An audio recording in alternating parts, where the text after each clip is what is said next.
உலக தமிழர்களுக்கு வணக்கம். என்னுடைய பெயர் சா நர்மதா. நான் மணப்பாறையில் உள்ள லக்ஷ்மி மெட்ரிக் மேல்நிலைப் பள்ளியில் 8ஆம் வகுப்பில் பயில்கிறேன்.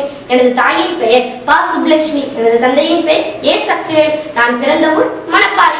திருக்குறள் எழுதப்பட்ட மொழியான தமிழ் மொழியை எனது தாய்மொழியாக பெற்றதற்கு நான் பெருமை கொள்கிறேன். குறள் எண் 9. கோளில் பொறியில் குணநிலவே என் குணத்தான் தாழை வணங்காத்தலை. மு. வரதராஜன் உரை. கேட்காத செவி பார்க்காத கண் போன்ற என் குணங்களையுடைய கடவுளின் திருவடிகளை வணங்காதவரின் தலைகள் பயனற்றவைகளாம். பரிமேலழகர் உரை.